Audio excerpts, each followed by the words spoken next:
목회자를 삼켜버리는 두 종류의 마귀가 있다는 이야기가 있어요.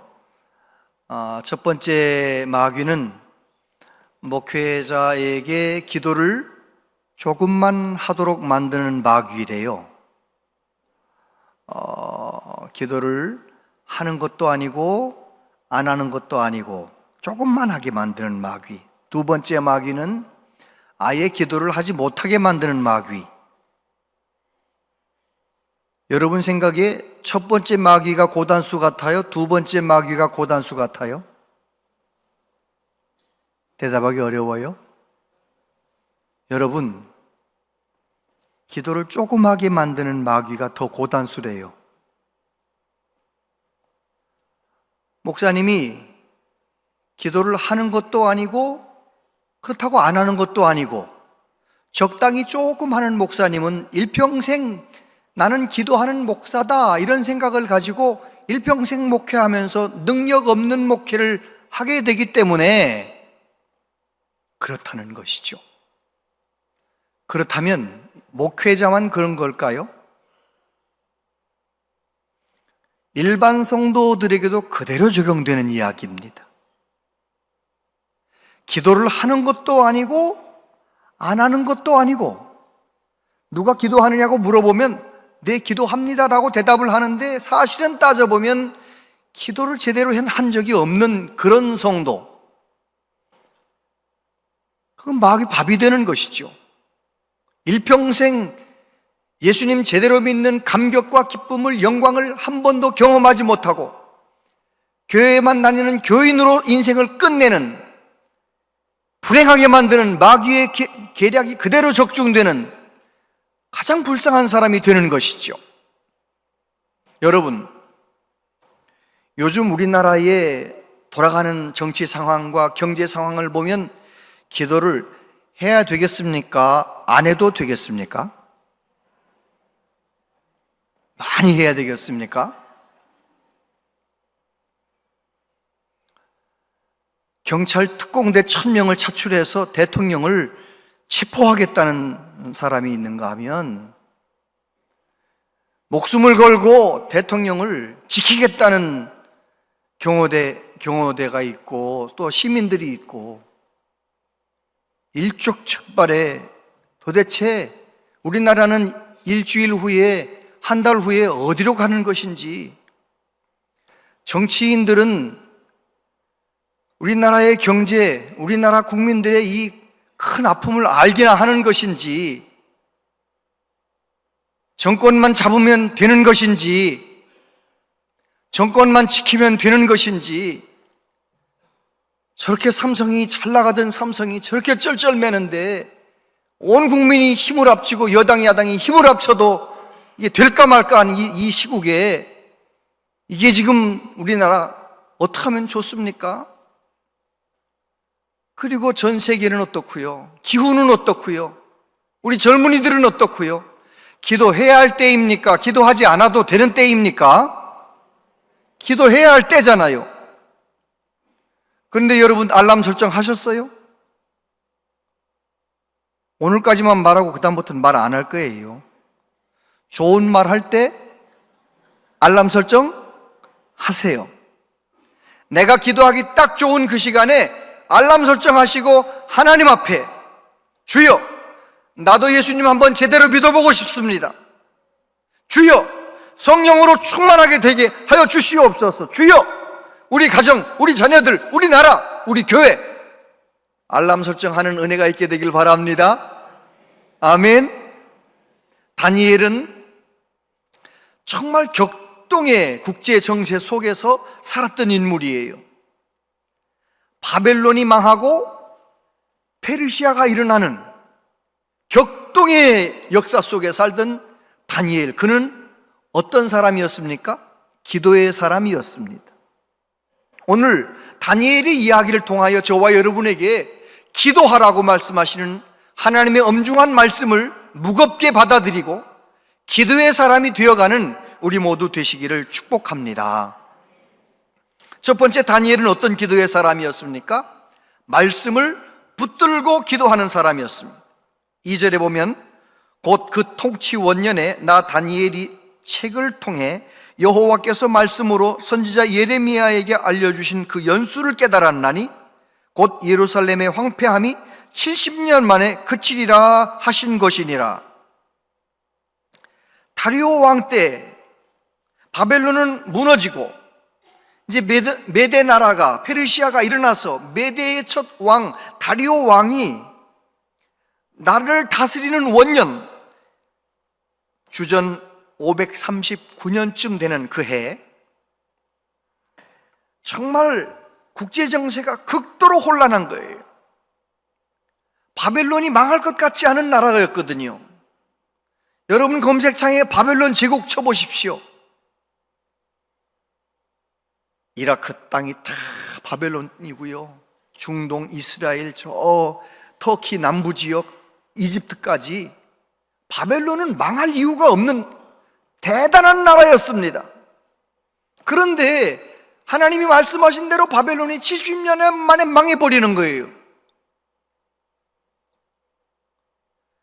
바벨론이 망했을 때, 이제 페르시아가 일어날 때 가장 격동적인 그런 시대에 다니엘은 어떻게 했느냐? 하나님의 말씀을 붙들었어요.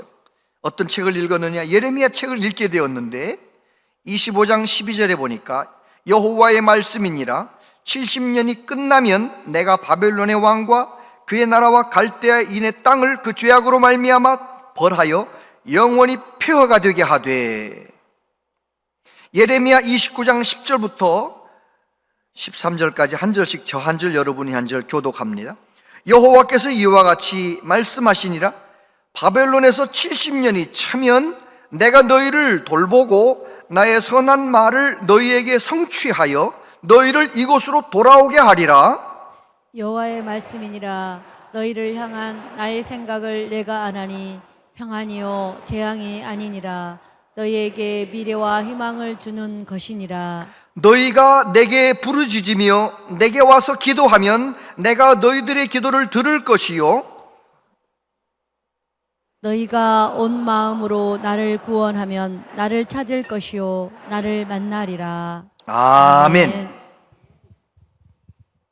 우리나라도 여러분 보았듯이 더불어민주당이 정권을 잡고 있다가 국민의힘이 정권을 잡으면 장관들 옷 다 벗잖아요. 높은 사람들, 높은 관직에 있던 사람들이 옷을 다 벗잖아요. 지금 다니엘의 상황은 그 정도 상황이 아니에요. 바벨론에서 국무총리를 하고 총리를 하던 이 다니엘이 바벨론이 망했을 때 어떤 마음이었을까요? 우리로 말하면 일제시대에 일제총독부 가장 높은 사람과 같이 일하던 우리 한국 사람, 어떻게 하면 좋아요? 일본이 망하면? 지금 다니엘의 상황은 그런 상황이에요. 옷을 벗는 정도가 아니라 다니엘의 가족이 다 멸망을 당하는 그런 일이 있을 수 있는 그런 상황이에요. 그런데 다니엘은 어떻게 했다고요? 그런 혼란스러운 정세 속에서, 정국 속에서 하나님의 말씀을 읽었다는 거예요. 하나님의 말씀을 읽다가 무엇을 발견해요? 70년 만에 바벨론이 멸망하리라. 70년 만에 예루살렘으로 이스라엘 백성들 돌아오리라. 이 말씀을 읽게 되었다는 거예요. 이제 그새 깨달은 거죠. 와, 하나님께서 우리를 바벨론에 끌려가기도 만드셨지만 하나님이 역사의 주관자이시니까 바벨론 망한 걸 보면 하나님 말씀대로 다시 돌아가겠구나, 그런 생각을 80이 넘어서 바벨론에 와서 한 65년 정도 살면서 80이 나이가 넘었는데 그때 말씀 속에서 깨닫게 된 거예요. 여러분, 정말 힘들고 어려울 때 말씀을 펼쳐서 읽으시는 분들 계십니까? 잘하시는 거예요. 가정적으로 힘들 때, 정말 자녀 때문에 너무너무 속상하고 어려울 때, 부부간에 너무너무 힘들 때, 갈등이 생겼을 때 말씀을 펼쳐서 읽으시면 말씀 속에 소망이 있어요, 길이 있어요, 답이 있어요. 아멘. 그래요. 예레미야는 아직 되어지기도 전에 예언의 말씀을 기록해 놓은 거예요. 다시 돌아가게 될 것이다. 그러면서 뭐라고 말씀하십니까? 너희는 내게 와서 부르짖으라. 그리하면 너희 기도를 들어줄 것이다. 너희들이 간절히 나를 찾으면 만나줄 것이다. 비록 바벨론에 끌려온 상황이지만 하나님 앞에 기도하다가 하나님을 만나게 되면, 하나님이 찾아오시면 문제가 해결된다는 사실을 말씀을 통해서 깨닫게 되는 거예요. 그래서 그는 기도하는 거예요. 말씀 붙들고 기도하는 거예요. 말씀을 읽다가 말씀을 듣다가 기도하리라 결심하는 것은 쉬워요, 어려워요? 크게 어렵진 않아요. 말씀 듣다가 나도 기도 한번 해볼까? 이런 마음 먹는 거 어려워요, 쉬워요? 그렇게 어렵지는 않아요. 그런데 알람 설정 딱 하고 매일매일 기도의 사람이 되는 거 쉬워요, 어려워요? 그건 어려워요. 여러분, 하나님께서 성령의 능력으로 부흥하는 교회 되라고, 저와 여러분에게 성령의 능력으로 부흥하는 가정 되라고, 성도 되라고 오늘 두 번째 주일에 다시 말씀하세요. 말씀 붙들고 기도하라. 이 말씀 붙들고 알람 설정하시길 바랍니다. 두 번째, 목숨을 걸고 기도하는 거예요. 3절에 보니까 내가 금식하며 베옷을 입고 채를 덮어쓰고 주 하나님께 기도하며 간구하기를 결심하고.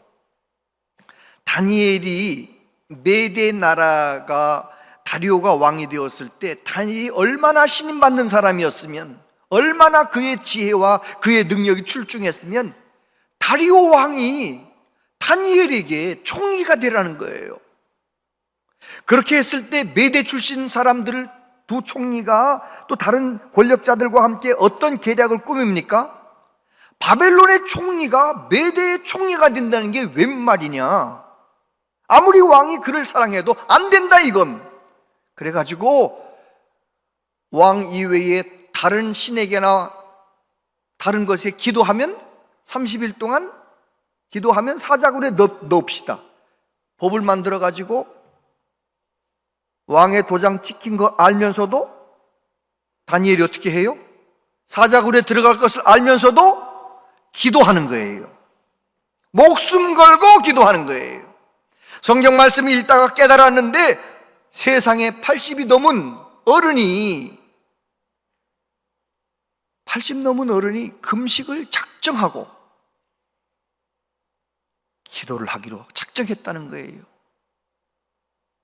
젊었을 때야 금식 많이 하지요. 그잖아요. 젊었을 땐 금식 많이 했습니다. 저도 21일 금식, 15일 금식, 3일 금식, 7일 금식 엄청 했습니다. 지금 금식하라면 겁나요. 아직 어린데도, 아직 80이 뭡니까? 이제 60 간 넘었는데도 지금도 겁나요. 한 끼라도 안 먹으면 배고파요. 80 넘으면 무슨 힘으로 살아요? 밥심으로 사는데, 밥심으로 한 끼라도 안 먹으면 큰일 나. 밥심으로 사는데 세상에 80 넘은 다니엘이 21일 동안 금식하리라 작정을 하는 거예요. 죽으면 죽으리라 기도를 작정하는 거예요. 어떻게 다니엘은 그런 사람이 되었을까요? 일평생 말씀 붙들고 살고 일평생 힘들고 어려울 때마다 기도하는 사람이 될 수 있었을까요? 그것은 요시야의 종교 개혁으로 거슬러 올라가면 답이 나옵니다. 주전 621년 요시야가 성전에서 율법책이 발견된 다음에 하나님 앞에 회개하고 종교 개혁을 단행합니다. 어떻게 합니까? 다윗 시대에도 해본 적이 없는 전 국민들 유월절 지키라. 유월절을 지키는 거예요. 왕족들, 귀족의 자녀들, 모든 청년들 예루살렘에 모여가지고 우리로 말하면 비전 캠프 하는 거예요. 말씀 사경회 하는 거예요. 그렇게 말씀 사경회 하든 절기마다 그렇게 놀라운 말씀 사경하는 종교개혁을 시대를 누가 살고 있느냐? 다니엘이 우리로 말하면 유치부 때, 유년부 때, 소년부 때, 중등부까지 약 9년 정도를 그 놀라운 영적 부흥의 시대를 함께 살다가 포로로 끌려가는 거예요. 여러분, 다니엘이 포로로 끌려가면서도 하나님 앞에 기도를 작정하고 하나님 앞에 내가 왕의 진미를 먹어서 내 몸을 더럽히지 아니하리라 뜻을 정하고 그렇게 어려서부터 10대 때부터 80대 때까지 그렇게 믿음으로 기도의 사람이 될 수 있었던 것은 유치부, 유년부, 소년부, 중등부까지 성령 충만한 믿음 생활했기 때문이에요. 언제 하나님의 영광을 경험했는지는 몰라요. 여러분, 저와 여러분의 자녀와 손자, 손녀들도 그래야 되지 않겠습니까? 대답이 좀 작아서 다시 물어봅니다. 저와 여러분의 자녀와 손자, 손녀들도 다니엘처럼, 다니엘의 친구들처럼 그렇게 하나님의 은혜를 경험하고 하나님의 영광을 경험해야 되지 않겠습니까? 그래서 우리 자녀들, 우리의 손자, 손녀들도 인생에 힘들고 어려운 일을 만날 때마다 다니엘처럼 기도하고 다니엘처럼 말씀에서 답을 찾고 그래야 되지 않겠습니까? 아멘 하신 분 중에서 젊은 분들 유년부 선생님이 모자라답니다. 우리 교회 얼마나 교회 학교가 잘 되고 있는데 원양제일교회는 두고 보십시오. 10년 후가 기대가 되는 교회입니다. 얼마나 아이들을 믿음으로 키우는지 몰라요. 어떻게든지 밀어주는 거예요. 청년부도 밀어주고 아이들도 밀어주고 할렐루야. 자녀들을 위해 기도 많이 하셔야 됩니다. 그래서 그는 목숨 걸고 기도하는 사람이 된 거예요. 목숨 걸고 기도한 일이 생기는 것, 그런 상황이 우리에게 다 오지 않습니까? 미국의 유명한 목사님, 이제 돌아가셨지만 팀 켈러 목사님이라고 계셔요. 제가 참 좋아해서 그분 책을 거의 다 읽었는데 그 목사님께서 뉴욕 9.11 사태가 일어나서 뉴욕 전체가 암울하던 그 시기에 사모님은 크론병에 걸렸어요. 크론병은 자주 화장실 가는 이게 병이잖아요. 크론병에 걸려가지고 너무너무 고생을 하는데 목사님은 또 갑상선 암 진단을 받았어요. 가정적으로도 어렵고 도시가 전체가 다 어려운 그 상황에서 어느 날 사모님이 목사님을 붙들고 그러는 거예요. 여보, 우리 둘이 잠들기 전에 꼭 마주 앉아서 기도합시다. 하나님 앞에 기도합시다. 그러면서 예를 들은 거예요. 예를. 팀 켈러의 기도라는 책에 그걸 소개했는데 들어보세요. 불치병에 걸렸다는 선고를 받았다고 생각해 봐요. 의사가 약을 주면서 날마다 잠자리에 들기 전에 한 알씩 먹어야 하고 걸으면 몇 시간 안에 숨이 끊어진다고 경고하는 거예요. 절대로 잊으면 안 되고 그랬다가는 반드시 죽을 테니 알아서 하라는 말이지요. 깜빡할 수 있을까요? 며칠씩 까먹기도 할까요? 목숨이 달린 일이니 잊을 리가 없지요. 빼먹지 않을 테고요. 우리 부부가 함께 하나님께 매달리지 않으면 눈앞에 닥친 일들을 어찌할 방도가 없어요. 그러면서 매일매일 잠들기 전에 기도하자고 부탁을 하는 거예요. 목사님이 그 부탁을 들어줬을까요? 안 들어줬을까요? 그래요. 목숨 걸고 기도하게 된 거예요. 여러분, 하나님의 하신 약속의 말씀은 반드시 성취됩니다. 그런데 하나님의 약속이 성취되려면 그 중간에 뭐가 필요하냐? 기도가 필요해. 기도가. 하나님의 약속이 내 삶 가운데 이루어지려면 하나님 앞에 목숨을 걸고 기도하는 기도를 통하여 내가 복받을 약속을 받을 그릇이 되어야 하나님의 약속이 성취가 되는 거예요. 하나님은 우리 교회에 부흥을 주시고 우리나라를 다시 한번 세워주길 원하시지만 기도가 필요한 거예요. 저와 여러분들이 나라와 민족을 위하여 목숨을 걸고 기도하는 다니엘의 이 아름다운 믿음의 본을 본받게 되길 바랍니다. 세 번째, 내가 회개하며 기도했어요. 4절부터 보면 내 하나님 여호와께 기도하며 자복하여 이르기를 크시고 두려워할 주 하나님 주를 사랑하고 주의 계명을 지키는 자를 위하여 언약을 지키시고 그에게 인자를 베푸시는 이시여, 우리는 이미 범죄하여 패역하며 행악하며 반역하여 주의 법도와 규례를 떠나싸우며 우리가 또 주의 종 선지자들이 주의 이름으로 우리의 왕들과 우리의 고관들과 조상들과 우리 온 국민에게 말씀한 것을 듣지 아니하였나이다.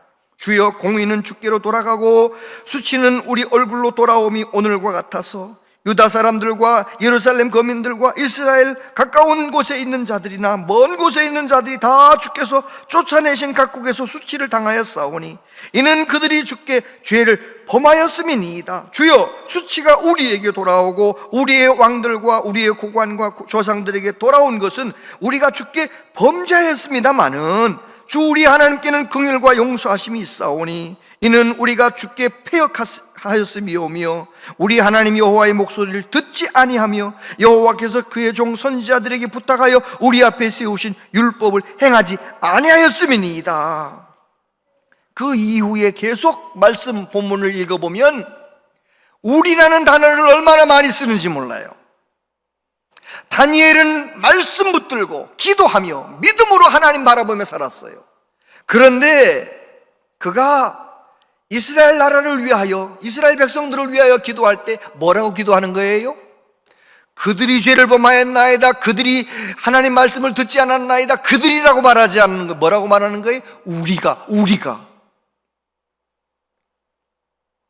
여러분, 언제든지 내가 회개하는 그 사람 때문에 그 가정의 문제가 해결됩니다. 아멘 하세요. 언제든지 내가 회개하는 그 사람 때문에 가정의 문제가 해결됩니다. 교회도 마찬가지, 나라도 마찬가지입니다. 남 탓하는 사람을 통해서 문제가 해결된 적은 없습니다. 징기스칸, 이런 글이 있더라고요. 징기스칸은 어려서 아버지를 잃고 고향에서 쫓겨났지만 집안을 탓하지 않았고, 물질이 없어도 들쥐를 먹으며 연명했지만 물질 탓을 하지 않았고, 자기 이름을 쓸 줄 몰랐지만 학력 탓을 하지 않았고, 그가 가진 군사는 적들의 100분의 1에 불과했지만 그는 환경 탓을 하지 않았다. 그리고 세계를 정복했다. 남 탓하지 않았다는 거예요. 여러분, 지금 우리나라는 어떻습니까? 대통령은 야당 탓, 국회의원들은 대통령 탓, 국민들은 정치인들 탓, 정치인들은 지금 서로 탓하는 거예요. 서로 탓. 이러면 다 죽어요. 이러면 다 망하는 거예요. 이러면 안 되고, 오히려 이럴 때 내가 더 많이 기도하지 못해서 그렇게 생각하고 내가 회개하는 사람이 필요한 거예요. 아멘을 안 해서. 이럴 때 내가 회개하는 사람이 필요한 거예요. 우리 교회 모든 성도들이 내가 회개하는 은혜를 받게 되기를 바랍니다. 그러면 가정의 문제도 국가의 문제도 해결되는 거예요. 링컨 대통령 당시 남북전쟁 중에 이런 선언문을 백성들 앞에 낭독했어요. 하나님의 거룩한 법에 따라 국가도 개인처럼 이 세상에서 징벌과 책망을 받는다는 것을 우리는 알고 있습니다.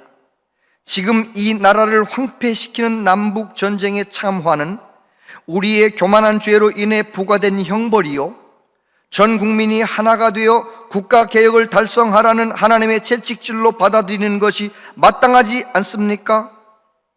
미국은 하나님이 내려주신 최고의 축복을 누려왔습니다. 우리는 오랫동안 평화와 번영을 구가했습니다. 우리의 인구와 국부와 국력은 다른 어떤 나라보다 더 크게 성장했습니다. 그러나 미국은 하나님을 망각했습니다. 우리의 평화를 보존해 주시고 인구를 증식시켜 주시고 부유하게 해주시고 국력을 증강시켜 주신 하나님의 은혜로운 손길을 우리는 잊어버렸습니다. 미국은 이 모든 축복이 우리 자신이 뛰어난 지혜와 힘의 산물이라고 생각하는 헛된 자만심을 품었습니다. 우리는 지속적인 성공에 도취된 나머지 구원하시고 보호하시는 하나님의 은혜가 필요함을 느끼지도 못하고 우리를 창조하신 하나님께 기도하지 않는 교만한 백성이 되고 말았습니다. 그러므로 우리는 분노하신 하나님 앞에 겸허한 자세로 국가적 죄를 고백하고 자비와 용서를 구해야 합니다. 그러므로 이제 상원의 요청에 따라 그리고 상원의 결의와 완전히 동의하며 나는 이 선언문을 통해 1863년 4월 30일 목요일을 국가적 겸비와 금식과 기도의 날로 지정합니다. 니컨 대통령 당시 미국이 부럽더라고요. 그만큼은 아니지만 우리나라가 지금 얼마나 풍전등화의 위기에 있습니까? 일주일 후, 한 달 후 어떻게 될지 모르는 우리나라.